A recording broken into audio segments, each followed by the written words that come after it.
everyone. Happy Tuesday. That is the day of the week, and I'm gonna have to file a ticket with StreamYard after this because they're not letting me use my microphone. So you're gonna get AirPods. We're doing it live. Doing it live with AirPods, and this is the best you're gonna get for the last 3 streams because that's when it was not working.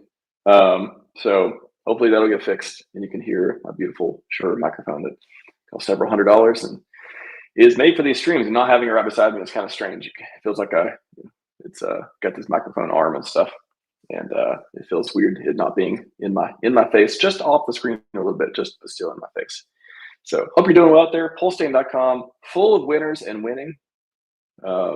Just so much winning.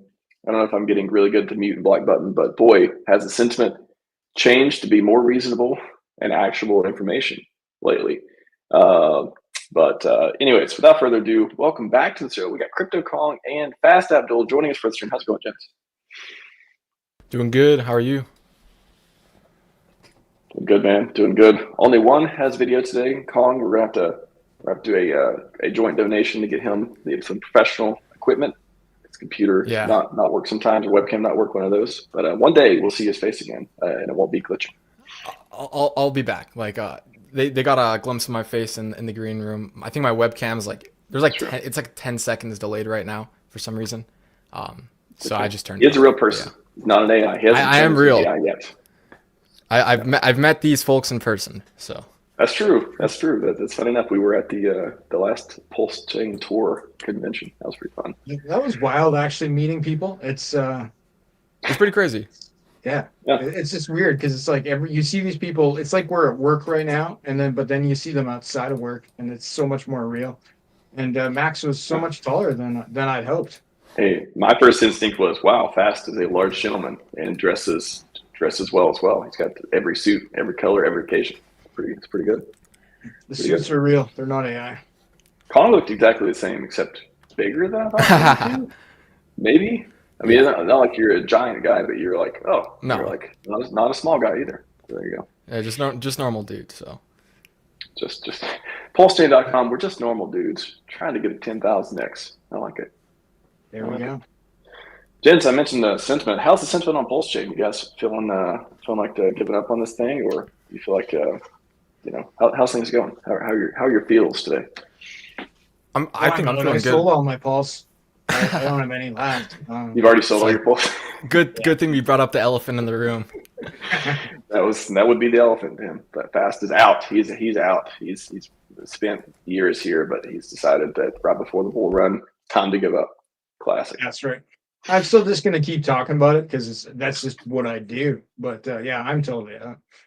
But I think the sentiment is overall bullish right now. I think things are about to change. That's my personal opinion. I probably should not have sold. Not financial advice. I mean, that's it. Now he's turned into this cautionary tale of what I mean. Well, we hope your story inspires others to think twice before hitting the sell button. However, if you're staked, that tends to the truth engine tends to keep you a little bit more honest. Although we still see some emergency instakes happening from time to time, which is unbelievable, especially when you don't get any hex back. That's the first. What is your all's first instinct too? Before I go to Kong on the sentiment, like when you see an emergency instinct that has no reward or super low reward, is that just like hacked? Like, was that like? Is there any? How does that happen? Hacked or user error, right? Like, there's no good reason to do that. With perhaps the exception that you are the OA and you have some bigger plan, which could be a thing. But I bet you most of them are hacks. The big ones are probably hacks because like whales are usually a little sharper. The small ones could be human error. Gotcha. Anyways, Colin, how are you doing? How are you doing out there in PulseCo? Oh, I was just gonna say in terms of sentiment, I still think people are bullish. I was reading the Telegram. I was reading some Telegram chats this morning, and I saw some people saying like I think they're bullish. Kind of the sentiment I was seeing. It was like it's a generational entry on Hex now. I think people were getting ready to DCA.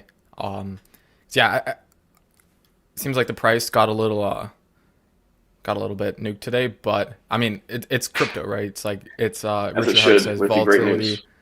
Yeah, right. Volatility is the price you pay for you know, the best performing assets. So Well, I think that was. but yeah, I think people are ready to buy the dip. What was it? I think it was like yesterday was like the official cutoff for the SEC refiling their case, right? I think I think some traders were thinking they were going to front run that, anticipating a pump. They did not see the pump instantly, and so they backed out. I think that's all it was. Is artificial pump, artificial dump, and they probably backed out too soon. It is indeed special events. We're used to getting either small pumps or dumps on event days, kind of event days. This would be the day that I guess we're all coalescing around, being the 60-day period after the dismissal for things to be over. And yeah, that's something that I guess everyone's like, oh, it's gonna now Richmond finally come back. I don't know. I don't think that's what's holding him back. Talking ad nauseum about the different factors and stuff out there. Interpol, one thing, it's probably the biggest thing out there. When that's over, I imagine live stream again. But other than that, moving money around, talking on the internet doesn't seem to be holding back from that at all. Getting victory laps Rich in. was very active yesterday. He was talking about all kinds of stuff. There you go. Workouts included. We always like to work out tweets. Yep. Yeah. Just on Scivive too. That's again. I think I started using the block button a little bit more. Started less mute. I used to not block at all, but now it's just kind of like it's not even a censorship thing. And censorship is like that's on your own. That's on this whole like overall type of thing. You know, it's not like you can come on someone else's stream or someone else's feed or whatever and just spam it up with all the things you like. So it's not even censorship. Like it's just like, hey, you know, nobody has the right to talk on your platform. If you don't want to, blah blah. If you have the knobs to turn it, but it's also not an echo chamber thing either, where it's I want to hear rational, reasonable, constructive criticism type stuff, but all of this, just the FUD and just all the hate comments and just all the things that just don't add anything, that just become this. Hey, I don't want. I mean, nothing else. I don't want new people, and it's probably the way I imagine Richard feels a lot too. And when the other day he's like, "Oh, you guys want me to turn comments off?" You know, he's like, "Be nice." Doesn't want new people to go on there and see a bunch of people in the community bashing their own product, fighting their own bags and stuff like that. Well, assuming they still have the bags left. But anyways, that's I feel like that's helped curate the feed a lot better too. And yeah, one day maybe needs to get unblocked and all that stuff, and people calm down and you have the right to control what people post on your platform, right? Like it's not like you're muting them from all of Twitter. They can say whatever they want on Twitter. But like if you have a post and a bunch of angry trolls like are posting on your post or trying to promote their meme coin or whatever, like you have the right to hide that. And that's actually a button I've been using a lot on Twitter. It's like I put up something positive about the community. Some troll comes in and says some dickish thing. I hide his comment. I rarely block him, unless they're very persistent or attacking. Batman scammed you. Just give it up. Yeah, stuff like that. Like that's not control. And I think it's on a spectrum too. I think there is this. And everyone can choose. That's the thing too. Like, do you want to hear everything? Do you want to see everything? Do you want all that stuff, or do you not? Do you want to curate your feed? Do you want to curate your content? Not just what you consume, but what everyone else sees as well. And if you have a brand, you have an account, you have the right to do all that stuff. And it's like it'd be weird. I don't know. I never felt if someone ever muted or blocked me or whatever. Not that they would, because I try to avoid saying stupid stuff most of the time. It's like, well, I mean, the reflection on me would be like, well, why did that happen? It wouldn't be like, oh, this person, I don't like them because they did this or whatever. It's like, what did I say that was, so out of line, or what did I do that was, is that a reflection on me? And how much do I even care? Like, who cares about this stuff? I've seen people I saw people block me that I've never even talked to before. And I'll just like, it'll be like, try to can't view tweet because blocked or can't see it. Before it's changed. It used to be like you couldn't see anything, and now it's like you can still see it or whatever. But it's like people I've never even seen or talked to them or even remember an interaction. But it's like it doesn't matter. Like there's too much. Life's too short to like worry about stuff like that. So, anyways, feed better, be good. Has it? I mean, yeah. So, anyways, I like the sandwich, by the way. Then my AI generator has been generating some winning images, and I don't know if Richard's going to come back this jacked. This guy's pretty jacked. This is like Russell Crowe and the Gladiator jacked even wider. Somebody pointed out earlier, the thing looks like the SEC. This says SEC. It kind of doesn't it kind of look like the NCAA, SEC. What is that? SEC, NCAA, SEC logo or whatever. Yeah, doesn't it look? It was somebody pointed out earlier. I didn't even think about it, but it's funny how when the AI like literally pulled in an unrelated thing, but it still kind of works. It still works for the image, but it appears as if it pulled in SEC conference instead of SEC organization. But like you would never know that unless you were like super into that. Anyway, somebody pointed out that it's funny. Like the AI has these. I think people will get the message. Yeah, exactly.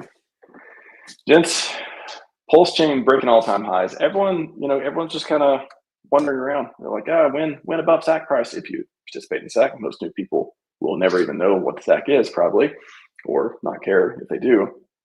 However, there's 4 zeros and a 267 right here. I believe SAC price was 3 zeros and a 1. So, and the all-time high was, let's see, well, I guess the all-time low, I think was back here in March. 4019 for PLS. I thought we were going to hit that recently. I was like, I wonder if it's going to go below all-time highs for PLS. But the all-time high, which does it not show all-time high? Does it go around there? I think it's what 302, something like that. So that's like a 10x from here, I think, to all-time high, somewhere around there. 8, 9, 10x. When are we getting it, gents? When pump? What are we waiting on? When winning 10x, then 100x, then 1000x. Who wants to give some data here? I think we do know about maybe the I'll mailer. pull up. Go ahead, Con. Oh, sorry. I was going to say just 10,000x. They want to go. I had a chart about. I had a chart on Bitcoin. Altcoin market cap subtract stablecoins, priced in Bitcoin market cap, and essentially what the chart looks like is we've been in essentially altcoins subtract stablecoins have been in a downtrend since 2022 when the whole kind of bear market started. And like even in maybe I'll pull up the chart as well and just kind of share it on stream. But even when you look back to like things of like the Trump rally and like some of the nice price pumps we've had kind of previously in history, what I've actually seen is that even on like in the greater altcoin market, like things haven't actually moved that much, like relatively speaking. So kind of the point is like I think we're still waiting for even greater altcoins to kind of pop off here. But let me see if I can pull up this chart. I might need yeah, here it is. Share my screen. All right. And I don't even think this is the right chart. Yeah, maybe we'll have to check it out on another stream because I don't think I have it for some reason saved. So yeah, no worries. But yeah. Fast, we're gonna touch on. I think the thing that we're waiting on because it's kind of been announced is that there's going to be Postcards 2.0, and I think that could be a massive effect. Yeah. And that's going to be a big community effort. It's not Richard doing it; it's the community doing it, and it's going to reach a lot of people. It sounds like there was containers full of Postcards 2.0, and they're going to be possibly tens of millions going out all over the world. It won't be zero effect, and it is likely just a part of a marketing plan, not the entire marketing plan itself. So yeah, I'm anticipating that. Got the postcards going out all over the world, perhaps. Yeah, it's going to go to. I posted should I just go to media? I posted we know it's an electronic device, right? Like it's not just a postcard.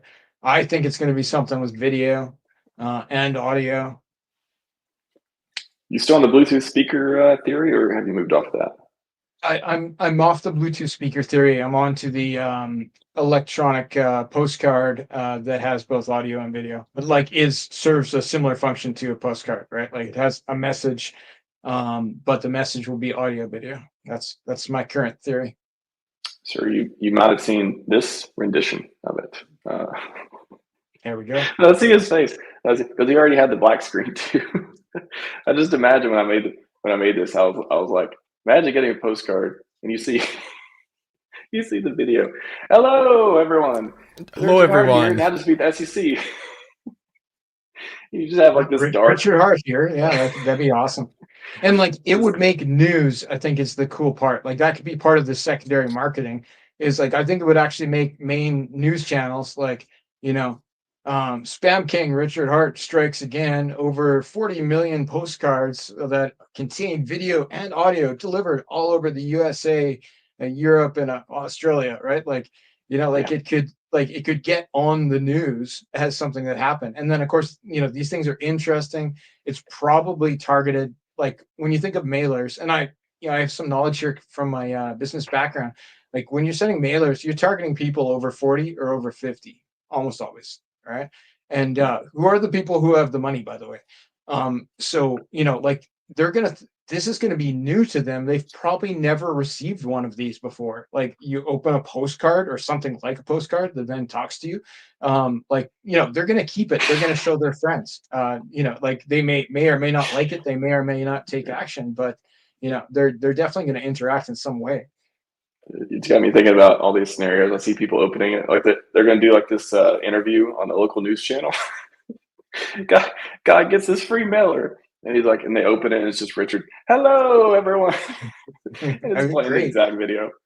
Dude, and don't forget previous Richard Hart posts before he was talking about this. I think it was before he was talking about what I saw as a help desk, like a crypto help desk, possibly a PulseChain help desk, run by AI, right? So that I don't see why that idea is not tied into this idea. Maybe this comes with a message from Richard Hart, as well as like a phone number that you can call, which again, targeting boomers here. They go hand in hand. I like that. Yeah. So you read the message, you phone the number, you talk to AI, not a person who could scam you, and then you get detailed instructions, and you can actually like ask questions and get them answered. How do I get onto PulseChain? What is DeFi? Right? Like, what are stable coins? Right? What is Hex? Right? Like if you combine those things, if your target market was people over 40, between 40 and 65, who are likely, familiar with computers all the time, you could have a huge effect. I really hope they reserve this phone number. Not bad. Not bad. So good. I like it. Colin, do you have something on?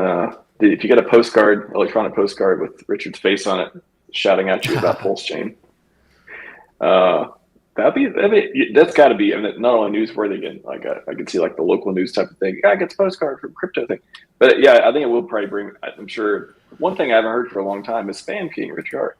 So like I'm sure they're gonna like all the negative outlets are gonna try to play that angle and commentators. I'm sure we're gonna see the tweets on it and all that stuff too. However, haters, how'd it go? Haters get mad because how dare someone advertise free open source software to them? They're gonna help pump it up as well. So even the distributed by charities, right? Like haters aren't gonna have a leg to stand on, and the more they hate on this, the better it's gonna be. I'm sure that's part of the plan. Like we want Eric Wall front and center hating on this all day long. He's my favorite hater. Be pretty funny. Could be huge. Eric Wall. Well, he's a pretty good troll. He is. Yeah, he's smart. So the U.S., UK, heard was they working on Canada, Australia, apparently larger parts of the Western world, probably I imagine Europe at some point as well. Yeah. So how does that play into the again price go up type of thing you're thinking? So I think the call center, it's really good narrative too is having the call center available to be included, that information to be included with the mailer, because a lot of people are getting it. It could be in the 40s, 50s, stuff like that. People with money, a lot of the millennials, a lot of other generations are broke, settled with college debt, and otherwise just trying to make it. But these people, maybe they want to get richer, maybe they have disposable income, maybe they have kids who can help them figure this stuff out as well, and that plays into it. So they get it, they have a place they have support, they have a way to get onto it, they have a really cool thing they can't throw away, or like why would they throw it away because it's cool?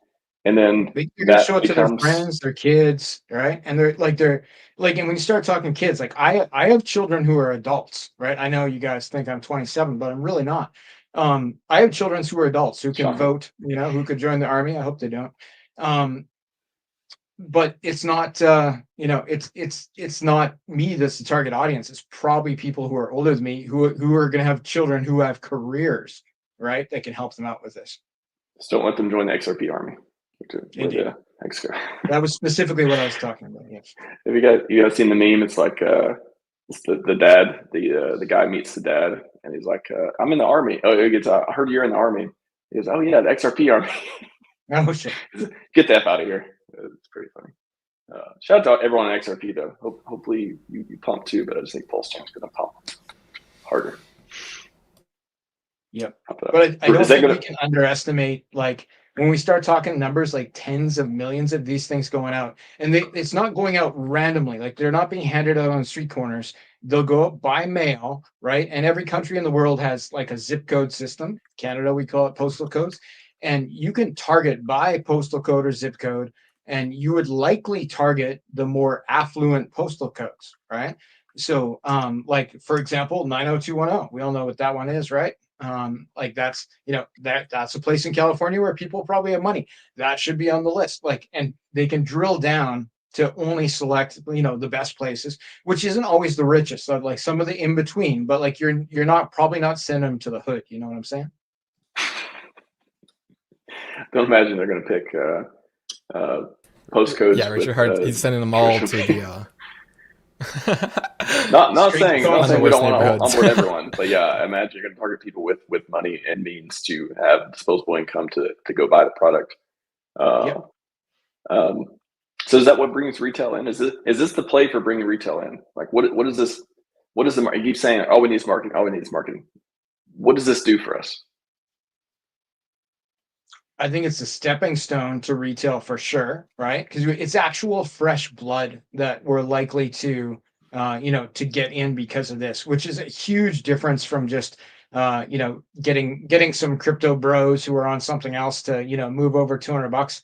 Like, there's more money in fiat by magnitudes than there is in crypto, and that money is largely being held by people over the age of 50, right? So, this is going to be targeting those people. I think we'll see women come in because of this as well as some rich ass dudes who could possibly move in millions. And one guy who can move in $1 million is better than 1,000 guys who are going to move in $100, right? Like, that guy's going to have stronger hands. He's more interesting. He has more money. And a guy who could put in to $1 million could probably put in $2 million most of the time, right? Like, it's going to be, and he knows other guys who could do the same. So that, I think that's what Richard's targeting, is like the real money. Well, the networking aspect for sure, but never underestimate poor people who want things to go up, because they'll get in the streets. They'll start yelling. They'll go door to door. We got plenty of, unfortunately, I think we have plenty of poor people in our community, or people who are pre-rich or want to be much richer than they are today, who will go out and grassroots. That's what we could see. We could see people like literally going out, taking these mailers instead of being mailers, just taking them, put them on the richest doorsteps, putting on people in places that could take advantage of them. So, like, let's recruit everyone with energy, whether it's financial energy or boots on the ground energy. Let's do it. Yeah, agreed. I think the a certain portion of them should be set aside for community delivery. The vast majority, just because the logistics have to go through, a centralized mail carrier. It's the only way you can deliver tens of millions of anything. But like, if 1% of them even were given to select community members to distribute, I think the math on that is probably good. Gotcha. Well, before calling us drop off too, want to let him tell us about the sniper thing. Tell us how it works, what to do. Oh yeah, definitely. I'll share. I think this is the new one of my new projects here on PulseChain. So there's no token involved or anything like that. It's just it's pretty much just a website for if you guys want to use it or not.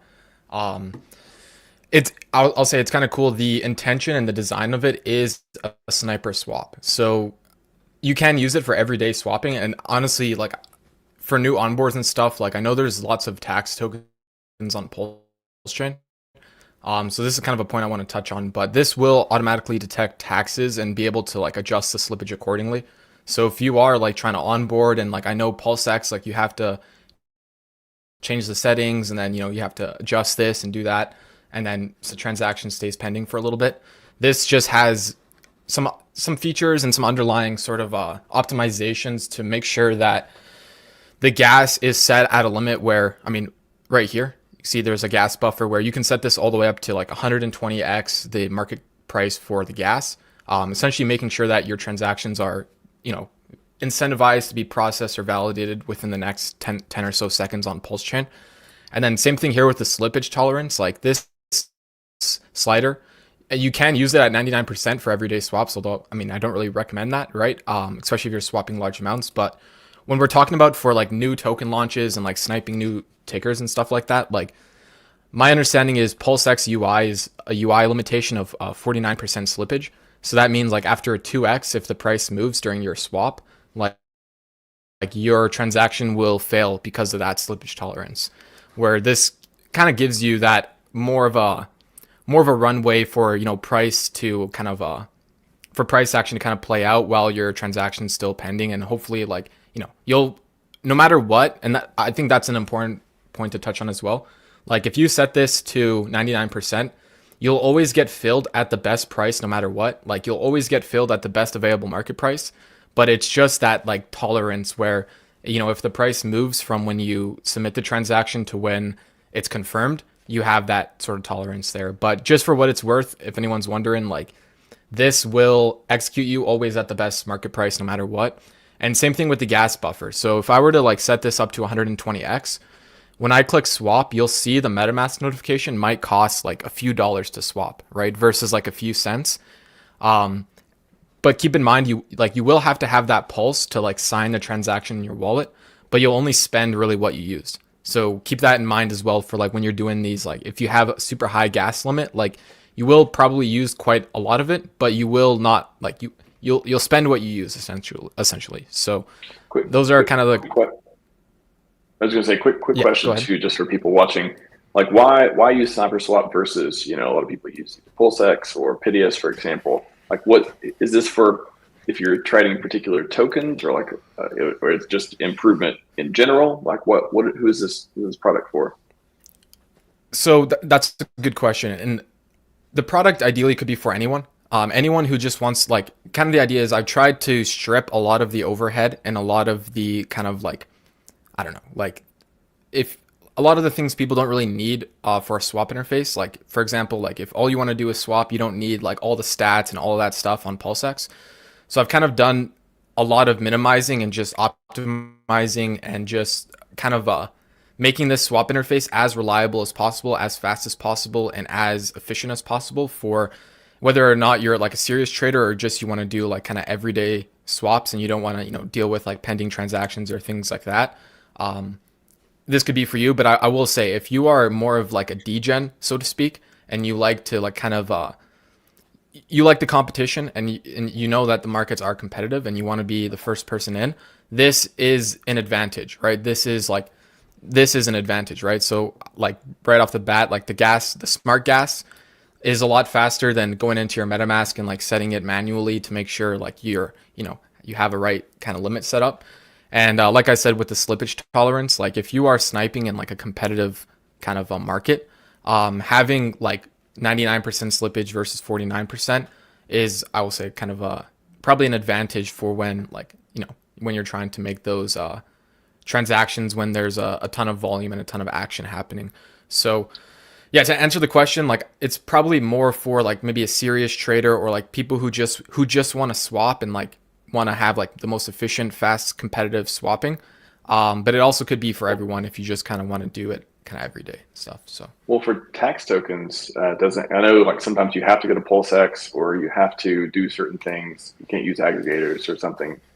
Like, is this like kind of helpful for that? Like, if there's certain tokens where, you know, you would have to go to PulseX to do it manually or somewhere that you could do it here?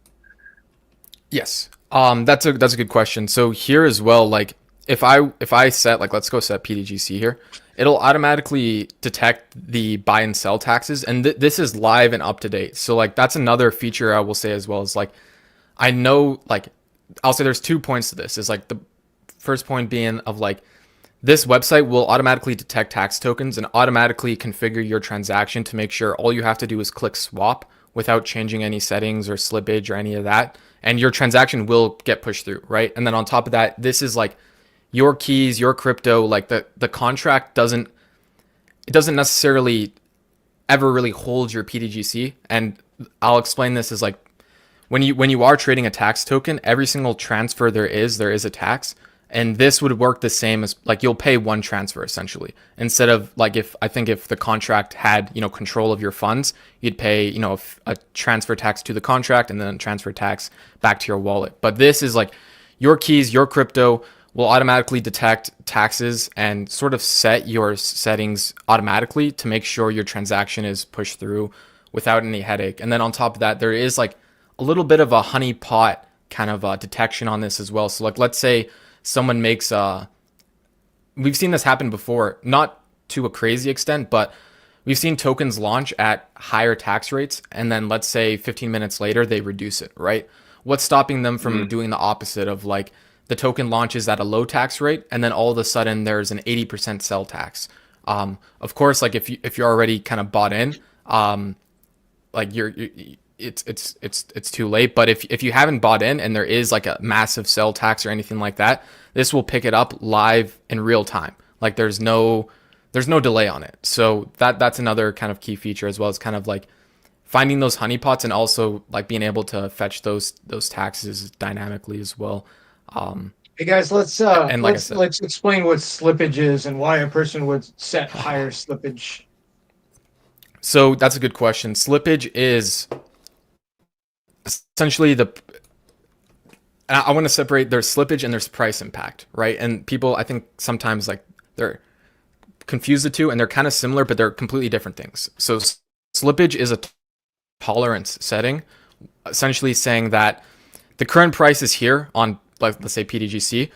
Your slippage tolerance would be saying that if the price were to move, you know, 15% or 10% or 5%, whatever you have that tolerance slippage at, the amount you expect to receive, as long as it's within that region, like, as long as you receive that, you know, expected minimum, like, slippage tolerance amount, then your transaction will go through, right?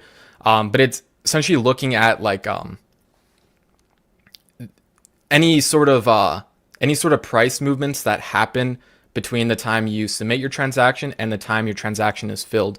And what that tolerance setting does is, if you're past your tolerance, it won't fill your order, right? But as long as you're within that slippage tolerance, like, your tokens will end up in your wallet like normal, right? And if you guys, like, aren't aware, like, price impact is like slippage, but different in the sense of, like, price impact is the direct cause of you swapping into a pool and causing sort of slippage, right? So that would be like, let's say I have $1 million and I want to swap into a pool with 500K in liquidity. I'm going to slip the price up quite an exorbitant and quite an extraordinary amount, to the point where, like, if you don't have your slippage, like, set properly, you won't get your order filled, because you're not going to receive, like, the amount of tokens that is kind of like listed, you know, if you were to get that sort of spot market price. I hope I did a good job of explaining that, but it's sort of like your tolerance of price movement between when you submit your transaction and when your transaction is filled. Real quick, because I know Kong's got to take off as well. Can I still swap the Rabby? Does it support all the wallets, or how does that work? Yeah, you do need a browser wallet, Rabby wallet, MetaMask. I do recommend, like, I've developed it with MetaMask, and that's sort of like, it will work with any browser wallet, right? So if I recommend Chrome, whatever browser wallet you're using. I've used it with Rabby, it works fine. But it is designed with the intention that users are probably using MetaMask, and that is like the wallet of choice. So I will say, if you are using MetaMask, you will probably have a better time with this dApp than using Rabby. And I know it's kind of counterintuitive, because PulseX, I know, like, if you use Rabby with PulseX, I think it's a little better, especially when it was supported. But this is designed for MetaMask. But yeah, maybe to touch on the fee as well, I will say is like this does have a fee to swap. It's less than 1%, so 0.8% to swap, and it's kind of competitive with the market price of like if you guys are over on like Solana doing the degenning over there, like those swap fees are like 1% upwards, right? And I think there's even PulseChain swaps that are like 1% upwards on their fees. So yeah, it is competitive in that manner. But yeah, I there is, like I said, lots of optimizations and lots of like different features that make it more competitive than PulseX. What I might do here is just might do a quick demo. We'll see if I've been having I don't know if you guys like I was reading the reviews on MetaMask and it seems like no one can load their wallets right now. I think it's working for me. So we'll do a quick demo here and just see if MetaMask is gonna be in the graces here. But I don't know if you guys can see the transaction there. I do have a device connected, but you know, like you guys can see my pin. Like what's a pin number between friends, you know? So yeah, submitting the transaction you're here. a security guy. No, you know, what's a pin number between friends, man? We're all friends here. No, it's just a test. It's a demo wallet, guys. It's not important. So, yeah, I submitted the transaction there. You can see within the 10 seconds, like order filled, transaction confirmed, 400 pulse. I can see the hex I received right there. And if you guys see here, go watch the stream back. My balance was like 1.9 hex or something like that. I'm sitting at 3.7 right now. You can see I also spent a little bit of pulse too. So yeah, that's pretty much the whole demo. You guys saw like that was, the transactions are as fast as the blockchain can possibly process them. Like that's the idea behind it is like, if you're using PulseX, like you will get a pending swap. And if your slippage is 49%, chances are you're not getting your order filled because this like the price is going to move, especially on a new token launch. So this is like, I'll say this is, I tried to get every competitive advantage and just mash it all into this website and just kind of cut all the overhead out. But that's a rundown. Maybe Max will have to jump on stream and like I have some more features coming to this site as well, so you guys can stay tuned for that. But yeah, like maybe we'll have to touch on this a little more in the future. But yeah, this is my new sort of development here on PulseChain. Bro, thank you for continuing to build on PulseChain. A lot of great builders out there who, yeah, doesn't have to be tokens. Your service with this kind of utility thing where there's no token, right? Like it's like that's this is a pro for the community. More of this kind of stuff we can have, the better. Yeah, again, no token. I think like I haven't launched a token before. For what it's worth, guys, either is like I mean I easily could, right? There's nothing really stopping me from just making a token. Wait, I have like 1 billion Kong tokens. Is that not you? I was betting on you so hard. No, I sent I sent. Hopefully you don't sell the Kong tokens. I thought you what do you call it? What do you call it when you renounce the contract? I thought you renounced the contract. I'm just saying like all the things that people are looking for. It's okay. Tom, thank you very much, sir. Awesome demo. And yes, please come back on and talk more about it sometime. Yeah, I'll have to jump off now, guys. Like I was telling Max, like it's a busy July for me, so I'm really gonna walk out. Taco Tuesday, among other things. Yeah, Taco Tuesday. So yeah, I'll be back on stream, and thank you guys for having me on. So yeah, thanks, Con. See you, man. See you, Con. Fast Abdul, it's all up to us now. It's up to us for now, but you know, guys like Kong there, he's the next generation. You know, the young men will take over one day. We have to prepare them, sir. It's true. It's true. We got to tell them. You know, he actually has built a ton of stuff. I mean, there's things that I hope. I don't know when he's gonna. You know, I talked to him from time to time. He's working on projects. I talked about yesterday where we were. He wrote some of the downloadable data stuff. Downloadable data. Yeah, I keep saying downloadable DeFi, which is what it was named after. But downloadable data. Kong. This is a project I started working on, and then Kong added a couple scripts here too. And this is just different ways to get stuff from the blockchain. You can use it as a back end if you want to pull data for a front end and have cash or whatever stuff too. But he wrote some of the Hartzell simulator, liquidity simulator, stuff like that. So he's been building. He's a builder, pretty good. What's Richard talked about lately? Did he tweet today? So usually I was streaming, so he's like, "Oh, Richard tweeted," and I'm like, "Oh, okay. What did you say?" It's because he watches your streams. He's tweeting in response. Dude, it was, yesterday I tweeted this too. He put, by the way, I really like this one. I started generating some with I was like, do Vitalik, do Michael Saylor, and Charles Hodgkinson, and then be like Hex and Bitcoin are like going up 10,000x, but they're not they're having smaller gains. And this is the one that came up with, and I was like, this is awesome. I love it. They're all on a boat, and they're like, oh, we like our baby gains on our iPads. And then he's like, we just did another 10,000x. Yeah, I thought that was pretty funny. It is pretty funny. I like that one. Also, this one, underrated. I got to say, SEC coming falling down. Richard Art crushing SEC. That's pretty good. I like that too. I like it. Shout out to image generation getting super good on the Pulse chain. I forget what I was going to say. Oh yeah, this one. So he wrote this. I didn't know he was writing about all the Bitcoin and all the other websites and stuff too. But when I saw this one, I was like, yesterday, the second part of the stream, I talked about, I'd compared PulseChain and Ethereum.org, PulseChain.com, Ethereum.org, and then I saw him tweet this later that day, or so. Funny too. So I was like, I wonder if he watched my stream. I wonder if he saw that. And he was like, I should talk about websites and how they could be improved. Who knows? Yeah, it'd be cool if the Ethereum guys actually did improve their website, because I'd like Ethereum to go up to around $6,000, which is the point where the PulseX stack bags have $1 billion in them. Is that the magic number? The 6K equals one bill, one heavy bill. Yep.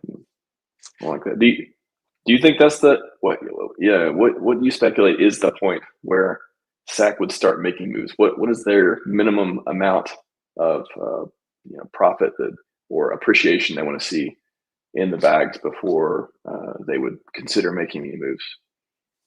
Well, first off, we shouldn't have any expectations of what those SAC bags do. Though, they have been talked about quite a bit. Even Richard's posted about them, with the Ethereum Foundation thing, where those SAC bags are on the list. I think they're like number 3 right now as for biggest Ethereum holders. So I think that point of $6,000 is very interesting. But there's kind of a break-even point of, I believe, close sort of between $3,700 and $4,000 that from when that ETH was purchased. I think that's probably a key moment as well. And I don't think a $4,000 ETH is a stretch in any way, shape, or form. We're extremely likely to see that sometime soon. There we are, number 3. So yeah, $4,000 is a key point. Then after that, $6,000, because that gets you actually $6,024 or something like that. Gets you the even billion, which is nice. I think that's a good number too. But then, like, what's the all-time high for ETH this season? It's probably going to be higher than $6,000 in my opinion. I wouldn't be, not that long ago, people were talking about, there'll be a $30,000 ETH. I think that's still possible. 30 sounds a little high, but 10, 12, 15. I was talking to St. Wolf yesterday. He did some charting, and 15 was kind of like maybe on the chart, right? Obviously, these things can be interpreted in different ways, but I think that could be a thing. And then we're talking multi-billions. That'd be cool. I've definitely seen an uptick on companies and the media turning bullish towards ETH. Like if you watch any of the CNBC crypto stuff, or you see, I know Coffee tweeted the other day about was it Bit Digital? I think it was Bit Digital, that they're like a profitable Bitcoin mining company, and they just turned it all into Ethereum. Now they're going to do Ethereum staking or maybe something like that. So I thought that was from cool. Cointelegraph yesterday. I'll just share it with you because I think it's probably relevant to our conversation. Dropped it in the private chat. Boom. You follow Cointelegraph? You follow Cointelegraph? They say a lot of good things about Richard, I've heard. Yeah. I follow. How dare you? How dare you? I know it's one of those things. Like, you can still, every time I go to like retweet something from some news outlet, all of them have said bad things about Richard. You can't share information without having to accidentally promote somebody who said something bad. It's like, just share them. I don't know. I just people are like, oh, how, you know, I don't think anyone's shutting ever out said anything bad anybody who about said Richard. bad things is good. You know, I think we got to bring them back into the fold, right? And like when there's Come back green in. candles on PulseChain, like it's, you know, we'll start seeing them come around. That's right. This is a 10,000 IQ alien Vitalik, from what I've heard. Yep. What's the story with this? Push Ethereum Community Foundation launched to push ETH to 10K. Was that? Am I reading this correctly? Launched. What does that mean? Launched to push. Is it launch? They said launched. They said launched. Yeah. Ethereum Community Foundation launched to push. That just doesn't. That just doesn't make sense to me. Launched to push. It could mean ETH that the 10K. Ethereum Community Foundation is new. Like that could be separate Oh, from the Ethereum Foundation. okay. So there's a new community foundation launched that has a Gotcha. more financial prerogative that wants the price of ETH to go up, because there's been There kind we of like go. the regular Ethereum Foundation is a little on the communist side. So maybe this is the Not the communist side, the communist side. You're saying correctly this time. Yes. indeed. So yeah, maybe this is more the democratic wing of that foundation. The capitalist wing, you might say. Capitalist, yes, indeed. So okay, that makes more sense when I read this, because that was very confusing. Because I didn't know, if you know this is an organization, a new organization, that means it was launched to push ETH to 10K by funding ecosystem growth and burns. Okay, nice. Yeah, I mean, if you go to Ethereum.org, it looks like they don't care about the price. You correct me if I'm wrong, but this website looks like the most neutral. I don't want to say beta, but just not. This website is there to make you not feel threatened. I feel very non-threatened by this website. I think it accepts me regardless of my gender or my preferences. Good. I think that's what they're doing here. I like to browse the internet to feel unthreatened. It's like not even to not be threatened. It's just like I want to feel unthreatening all the time from any website I ever see.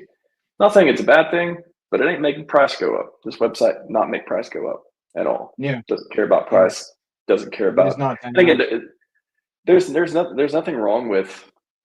Again, everyone's like, oh, Ethereum should be doing more for price. Richard's gonna criticize them. I care about Ethereum price more than you all. Like, there's nothing about this doing it. You should be doing more stuff. And forget all the aligned incentives, all the reasons we want Ethereum to go up, and all those pieces. I do respect that they do focus on things that aren't money related. They do want to see DeFi grow. They do want to see all these, happy narratives happen that hopefully will be good for privacy. They're really, really good for privacy. Hopefully will be good for empowering people, self-sovereignty, your own money, doing what you want with your own money type of stuff too. However, I don't think they need to choose. I think they can realize that, there's a lot of value in the price going up to get people more interested in it, to help onboarding, to help enrich the people who have purchased it to go do amazing things in the world. If you make the same thing with PulseChain, you create a million millionaires, Hex and PulseChain, create a million millionaires.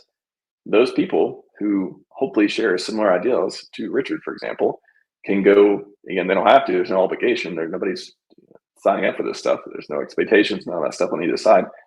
You can go live your dream, whatever that may be. Maybe that dream overlaps with a lot of amazing things, being a force for good in the world, all that stuff that can help things be better. So it's not like I want them to, I wouldn't want Ethereum.org to turn into what PulseChain.com is, because I think there's different visions, there's different goals and priorities, and they can change over time too. But this is just super new. It's too neutral. It's just like, we don't want to. There's no punch. There's no punch here. I think it needs more punch. I think the word is limp. It's limp. If we were to speak in Richard speak, limp D website. That's what he would probably describe it as. Well, I mean, actually, how do you describe it? Sounds about right. I want the Ethereum price to go up more than you do. So here's a free branding and design advice. No one can spell Ethereum. Well, I don't think we're going to change that. I hate to say Richard, but I don't think they're going to change the name of Ethereum. I know everyone spells it with an I at the end. This always looks so weird. Here's some free advice, market brand advice. No one can spell Ethereum. You don't have the .com. Yeah, who does have Ethereum.com? I bet they're waiting to be a billionaire somebody trying to get that domain. And hopefully it's in safe hands so it doesn't become some phishing site as well. You don't have .com. Your main call to action is broken. Clicking join us takes you to oops, something's wrong. Does that actually happen? Where's join us? I want to click this. Let me click. Where click? Where can I click? Where join us? I can't even find join us. How am I supposed to join you if I can't join you? Learn more. Explore benefits. Did Richard not say the name of the button correctly? Join. Join. Join the party? Join Ethereum.org? Maybe join the party? Let's try join the party. That one worked. Maybe he was just saying join. How to contribute. Join this one. All right, we'll spin. No, that one works. Maybe he was saying something else. Your whole landing page is a big stupid picture of purple people, 2 cats, 1 dog. That one did. That one got me. 2 cats. Purple people, the most non-threatening type of people, purple people, 2 cats, 1 dog. Shilling stables instead of native thing. Would you prefer they buy stables than ETH? Yeah, I think that's what triggers them too, is like they really don't care about the ETH price. They have no concern about the ETH price, which there's something to that. Again, that's what they want to focus on. And maybe a lot of amazing things will come from that, but they're not, well, I mean, keeping aside, they're not helping us or, however we may be tied to or influenced by Ethereum. It's okay to have a group that's not focused on the price, right? Like you don't want your dev always thinking about price. You want him thinking about code. And Vitalik is a dev. That's he can be thinking about code, but there has to be somebody like the Ethereum Community Foundation, if that's really a thing that we just read about, that is focused on price, because that is very much part of crypto. You can't ignore it. Yep. What was the other thing he said that I thought was bullish or interesting? Was it Bitcoin.com's one? Let's see. Where was it? Well, something interesting here. Oh, okay, that's fun. So yeah, unrelated to the websites, I guess, but Bitcoin was 1 cent. Now it's 100K. Ethereum was 31 cents. Now it's 2,500. If you're reading this, there's a good chance that the Bitcoin you like is good or better than they are. So why shouldn't it be wildly valuable too? The software is better than it's ever been. It just needs eyes. Is this not a direct translation to we're going to the moon? Is there any other way to interpret that? Fast Abdul? I'm not sure I would interpret it as going to the moon, but knowing Richard, he's saying my tokens are better than Bitcoin or Ethereum. So take a look at those ones. I think that's the subtext when I read between the lines. He just says your coin, but we all know that Richard pretty much only talks about his coins. So I suspect that's where he's going with that. So yeah, the guy controlling the future $1 billion is bullish on his own coins. It just seems like there's and maybe I'm just sometimes I try to think, am I reading into it what I want to hear too? But there's so many times he said these little, just takes time. I guess 2 more months. All these pieces. Everything's better than it needs to be. Just marketing. It seems almost. I don't want to say impossible, improbable. I've described it before as it is unreasonable. We won't see glory with PulseChain. How could you imagine a future where a founder, with his resources, his vision, all goals, all this stuff, speaks this way, and things don't do well. They don't go well. Doesn't go. What we're all wanting to see, the potential that it has, the marketing can come out, him coming back or not. Like, is there a future? Is there are we not on the timeline? Like what? It's like an end game. It's like there's one timeline where we win. It's like there's one timeline where we don't win, and there's infinite number of timelines where we win. I think that's more likely to be the case, like especially from the current position, right? So we have like, we have our founder who beat the SEC, who will likely beat the Interpol Red Notice. Likely will start to appear on the screen again sometime. And when he was on the screen, he was huge. And then when we talk about these plans, like the marketing plan and so on and so forth, like the stuff that we see is very likely not the entire plan, right? Like there's probably a 17-step plan, for DHS that involves like, the mailers that we talked about, that involves green candles, I suspect, because I believe I've heard somebody smart say before that those were the best form of marketing, and that involves things like like the world at large knowing about the pulse chain. So I think it's on its way. There's so many pieces to line up, and I'll bring up a tweet here in a second too, about some of the different things that could happen this year to make our dreams come true. But I want to shout out to the Liberty Swap Finance. Have you came across these? Have you used the service or came across them before? They just keep, from what I can tell, they just keep building, and they have some really good positive outreach out there too. Like it's look at this stuff. Like it's like every day there's like something they keep alluding to. Robinhood with Arbitrum and like Binance bridging with BSC. And if you go to the site, if you go to libertyswap.fi, you can see the drop down where you can bridge from like, is this, I want to believe that them and, every other on-ramp and bridge and way to get money from one place to another, whether it's bank or from another chain on the Pulse chain, are going to play a big role in onboarding people.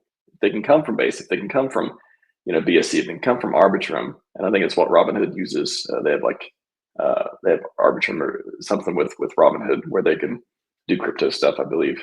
Correct me if I'm wrong, but all those different places, these are the pieces that come together and make it frictionless to get onto Pulse chain once they know about it when the marketing comes. Like this makes me really bullish. Like you can have a Coinbase account, get onto Base very quickly, from your bank account, and then go from Base to there. So, and like the fact that Richard promoted these guys when I didn't know who they were at all, it's like I feel like he maybe knows something we don't. Maybe has some sort of connection to this where he knows this is safe. I think everybody should do their own research, but it was very unusual for him to promote that out of the blue. So yeah, I think that might be part of the puzzle, but also things like Coast, like those guys they've been towing the line for quite a while, and they're doing a good job too. Like it's all going to come together to bring more people to Pulse Chain, but there could be some hidden step that we don't know about, something radical like a Richard Hart owned centralized exchange, for example, that would be could make a huge impact on what's going to happen.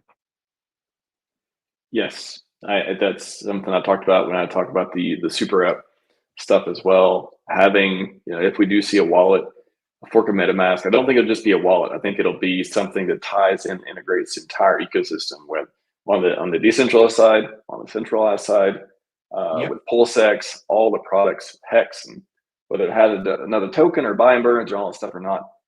That is the most rational vision of like making this thing like come together. So I'd be surprised if we don't see super app. Everyone search RHMax super app if you want to see the stream stuff I did on it. But it's I think the vertical integration should not be underestimated this cycle, and having people get into Pulse Chain with that and the call center and the marketing. Man, I don't know how you can't be bullish on this place. I think is it just the people. I think the people coming. Maybe that's the difference too. The people coming in the last year or two. Do you think they have a different view on the Pulse chain and this place versus the people who got in, pre-SAC and old days and they've been waiting a while and all this stuff? Do you think it's just this like angst and this frustration and confusion and stuff that's happened from stuff before and things have changed over time? But the people now are kind of like, bro, this place, they got some cool stuff going on. Like, how's the sentiment differ, you think? I think we can't, like, obviously some of us have been in the trenches, right? Like, people have been seeing me and you on the screen for like through the entire bear market. But that's not the case for everybody coming in. There's people who will find PulseChain for the first time in September, in October, in November. Maybe they'll be looking at green candles the day they find it. So like the sentiment of those who've been in the trenches, who've had some hard days, that's not going to be the overall sentiment of the entire world, right? Like if somebody gets a mailer and then they go into deck screen and they're like, oh, that actually looks pretty good. Wow, this could be an opportunity. They could have a completely different viewpoint. So I think the community at large needs to remember that and, you know, put our best foot forward to welcome people and to not disparage them based on, you know, your perceived experience, right? If you want to pump your own bags, now is the time to talk about the good things. Quick to comment, and I've seen comments before around, you know, Richard's not going to do any centralized exchange. He's not going to do, you know, everything's decentralized, all that. I don't, you know, I would say the biggest counterpoint to that is he's literally promoting, even with this post as well, the fast shared, centralized places, I mean, all of it's centralized. Like there is, at the end of the day, to get money, to get crypto into money, you have to pass through some sort, you know, it's a peer-to-peer deal, pass through some sort of system that connects to traditional finance and is centralized in some way. There's just, it's necessary evil type of thing, all that stuff. So I don't, and he's talked about building an exchange before. Like literally there's a dev note from 4 years ago about a stable coin from an exchange I'm building. So whether he buys an exchange or builds one, or there's some plumbing that happens from this decentralized world to centralized world, that is extremely important for onboarding. And I don't think he's going to, you know, he's super, I think he's more pragmatic about decentralization. Like I think he knows there are certain places where pushing for it hard makes sense. We have IPFS apps and downloadable DeFi and all that stuff. But also there's, I don't know when we're going to have a world where it doesn't touch, you know, traditional centralized entities when you want to take it different places. So I don't think, I don't think that he's not going to do centralized services because of that. I think if he sees the ROI is crazy high with it, which it could be, I think he will. Like Richard's a smart leader, and a smart leader doesn't speak every single thought that comes into his mind. So like when he says things, you know, like not your keys, not your crypto, and talks about like immutable code, decentralization, he's saying that to the general public to save them from things like the FTX collapse, right? It doesn't mean that he thinks that these tools couldn't be useful ever, right? So like I know it kind of sounds like a do as I say, not as I do type thing, but like, you know, like a leader needs to change their worldviews, and to help their community, to help his community, he may well adopt something like a centralized exchange in order to get people to hear the message of decentralization, right? So like, what if there was a centralized exchange built by Richard Hart that, you know, like said on the front page, don't keep your money on here, buy it and move it to a wallet. Here's how, right? Like, but like it could be like an onboarding mechanism. You could send fiat currency from your bank there. Like it'll have the features that are good about a centralized exchanges for speed and ease of use, but it would have an underlying message of, you know, what would be better is if you bridged over here, right? But like that could be an on and off ramp that the world could use, right? And some people obviously would just keep their money on there, right? But like if I had to choose like who to own a centralized exchange, like I'd probably choose Richard Hart over some of the other characters who have, you know, rugged their exchanges, played leverage games, all the things that get you put in prison. We've seen that happen multiple times. Yeah, I thought about the centralized exchange part before a little bit too, and I'm not sure now that I see all the community stuff happening with the charities and 501c3 and all those pieces. I don't even know if Richard would even ever own anything that has to do with the community. I mean, I guess as far as he owns, you know, hex.com and pulsechain.com, which, you know, I could imagine those are like, you know, the keys are somewhere that, you know, the dev manages it. I'm not even sure if it's really him, but maybe some organization that he controls does it. This kind of effective like protections away from these things, where either he has a lot of, you know, indirect control, or maybe it is just community things. I could, you know, I could even see where the community like gets together and builds an exchange or buys an exchange and turns it into that, where he's kind of like, he's going to promote it. buddies, hands off type of deal. I get that. Cool. I could even see that being one. Yeah, like if we carry that idea further, like what if you had a centralized exchange run by like an on-chain DeFi DAO? Could be cool. Okay. Yeah, I mean that's the tech and the price performance. Like I think we haven't seen a lot of like new. Now we're seeing never before seen marketing. I wouldn't put it past RH and the devs to come up with some really never before seen other type stuff. Like I've talked about super app, but also could be, hey, how do we is the tech solid enough now where we can use DAOs to manage, like, can we have this hybrid centralized entity thing that where things are really hard to go wrong, and that piece of it too, and that call center could be, we don't know what it's for yet, but it could be even more than PulseChain.com help onboarding. It could be press 2 for the exchange registration, whatever, that type of stuff too. Like, and we know that AI is scalable, right? And that it virtually has no limits long term. So like the idea that I really like, that I think would be disruptive, is if it was like the crypto help desk for all of crypto. Like, oh, you want to know about Bitcoin? Phone 1-800 Richard Hart. You want to know about PulseChain? Phone 1-800 Richard Hart.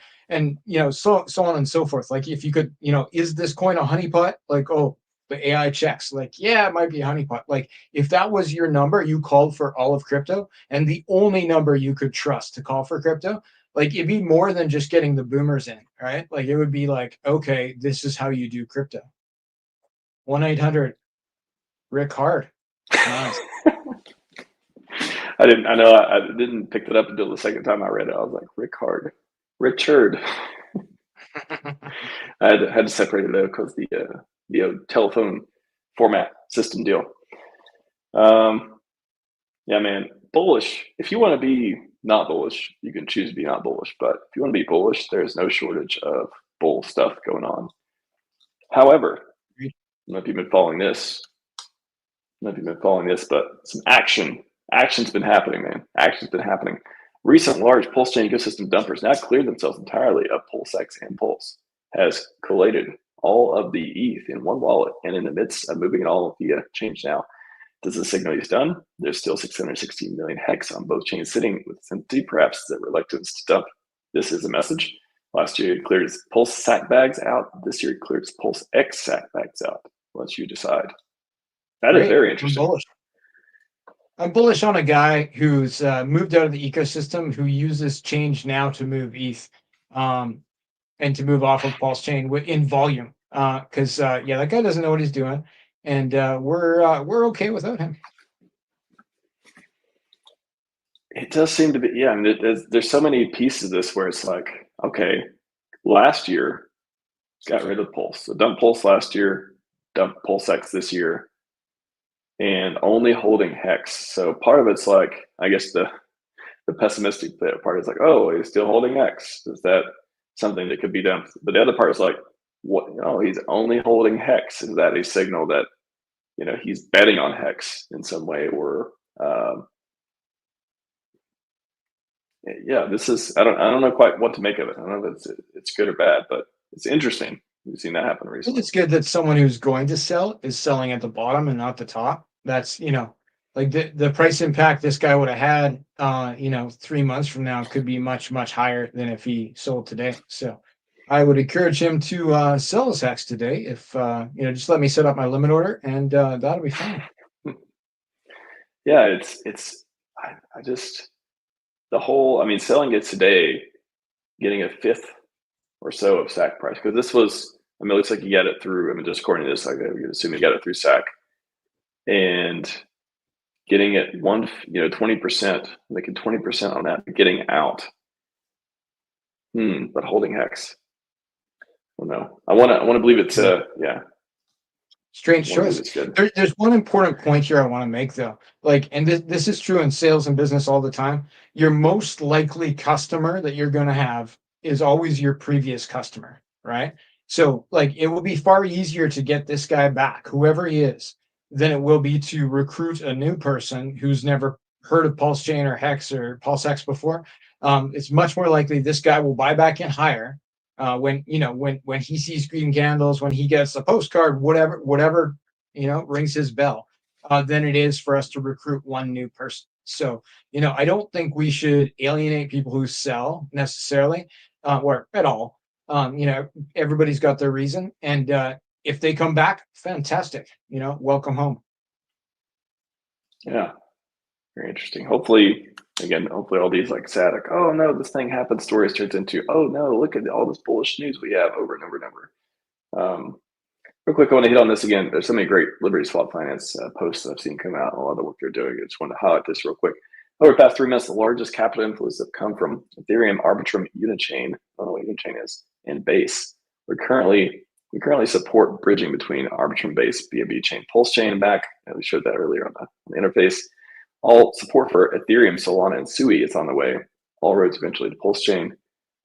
I mean, I'm very excited to see more support for more networks. Literally, whatever crypto that people have and signed up on and know how to use, that there's places to get it on the PulseChain when they feel compelled to do so.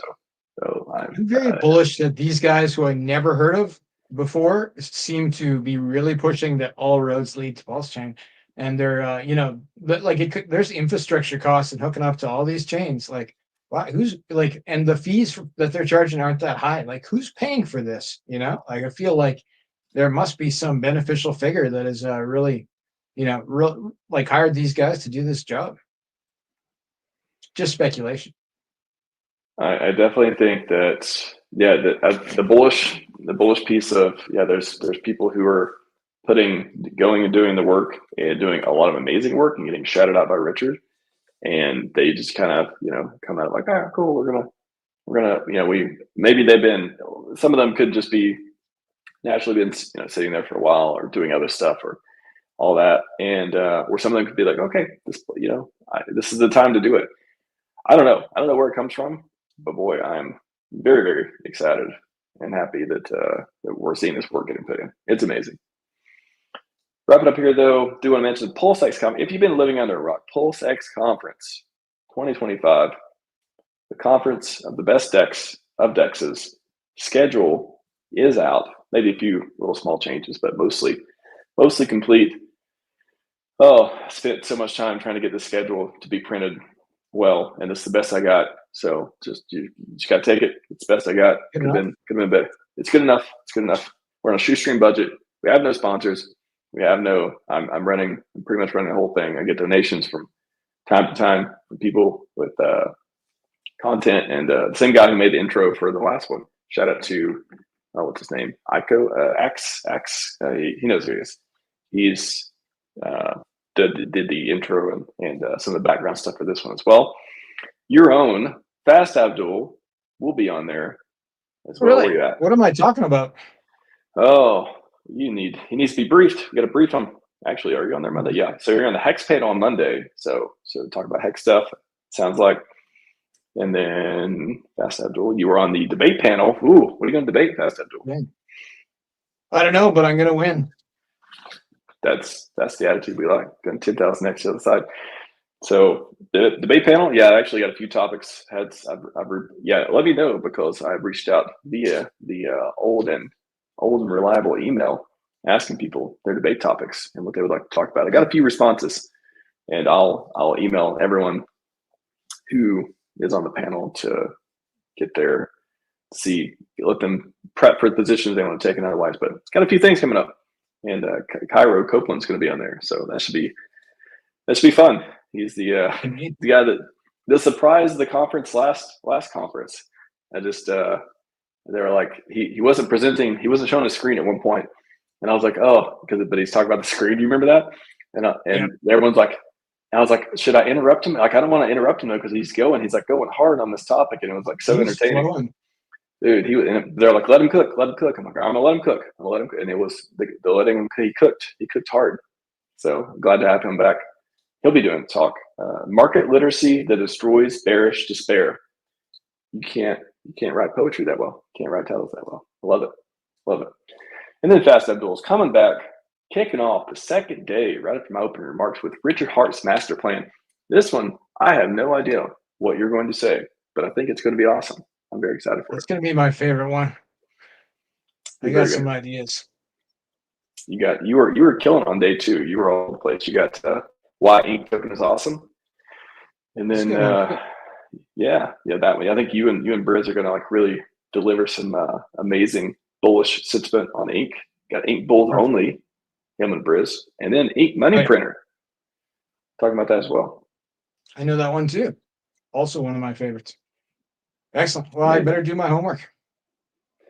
You know, you got quite a few appearances. I know it's going to be great. It's going to be a fun, super fun conference. What was I going to? Oh yeah, just a reminder too that I have at least on one website. I got the PulseChain conference listed on at least one website.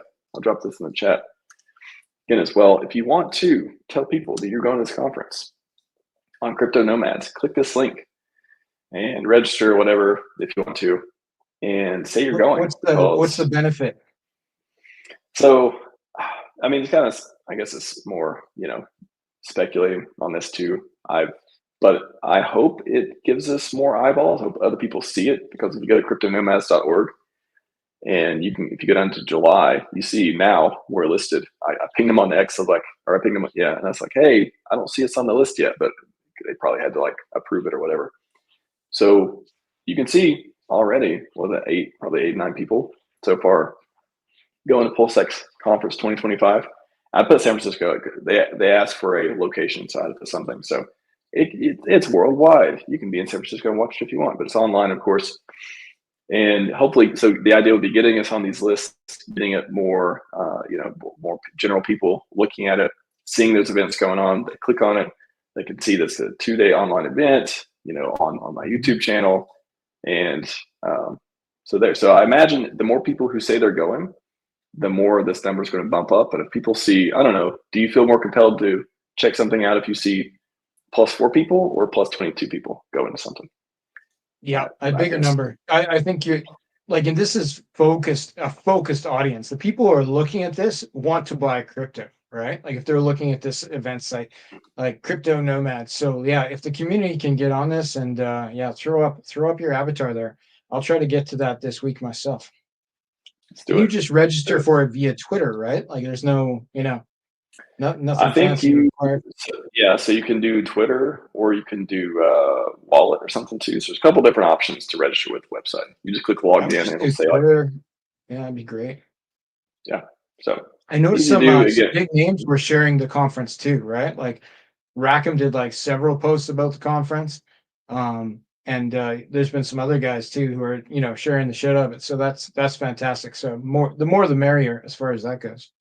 Yeah, I've actually had the community. So Saul Rackham had made a poster for it, and then Gerardo TBD as of now. But I think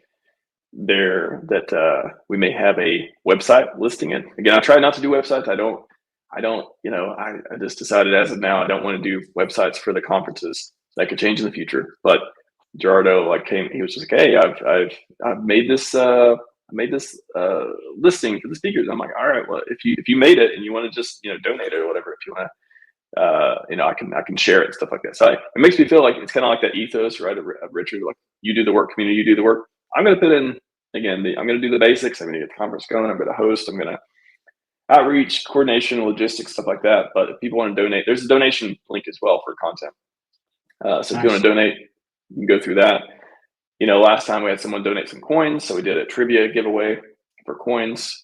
So that was cool as well. If you want to donate media, again, I'll be playing some different stuff at the conference. That should be fun too. So if you want to contribute, there's a donation link you can go through to do, and we may see some fun stuff coming up for promoting the conference. But shoestring budget. Let's get it done as a community. It'll be fun. There's the second one. We got Hex Week. Also plenty of Hex Week coming up in, I want to say August or September. Planning a Hex Week where we just, it's not really a conference, but it's just like, I want to do just a week of streams of having different people on, maybe such as yourself, if you're interested, to talk about Hexcoin, talk about the different products built on it, talk about why it's awesome. Maybe have some debates around it too. We'll see. People seem to like those. So really fun stuff. Fast. I think we nailed it today. I think we nailed it. Kong kicked us off, and I think you took the reins from there and provided some solid, non BS information is what people like, I think. Yep, just the facts. If Not you financial advice. I've heard UFO to go to say, if you want the facts, watch RHMax. Now you got, if you want the facts, watch Fast. Watch Fast on RHMax. That kind of rhymes too. There you go. Doesn't rhyme. It doesn't roll off the tongue quite as well as Magic Carpet Ride, for example, which is what's coming up next. Boom.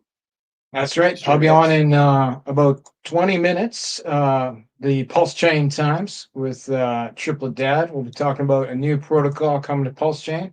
We're doing that today, and then tomorrow around the same time we're on with the Wild SJ talking about her in-person event in California, as well as hoping to get some secrets from her about these postcards, Postcards 2.0 with the Wild SJ tomorrow. That's awesome. Yeah, she came on last Sunday, I want to say Sunday before last, and we talked about it, and she indeed had a lot of amazing information to get the community figuring out what they need to do, how they can contribute, what's the state of things. So happy you guys are having a conversation. Should be fun. Indeed. All right. What do you want to take us out on Fast? How bullish on you? Oh, actually, we didn't answer. How long? Yeah, what's your prediction, speculation, or otherwise? How long before PulseChain breaks all-time highs when we get that 10x? When we're going to start off with 10x? I think just my thoughts. I think September is going to be a big month for all of crypto and also a big month for PulseChain. And it falls in line with the marketing that we're talking about, as well as just what I think the market in general is going to do. All the big money guys are on vacation right now, right? Like all the financiers, all the professional traders, like they've taken the summer off. They're coming back to work in September after Labor Day, right? And that's going to be when number goes up, in my opinion, not financial advice. Gotta pump it up. Gotta pump it up. Actually, for that, let's do. Which one you want? You want rockets up? You want money gun? You get to choose. I'm not sure what I want to see. Rockets. Show me rockets. Rockets pretty good.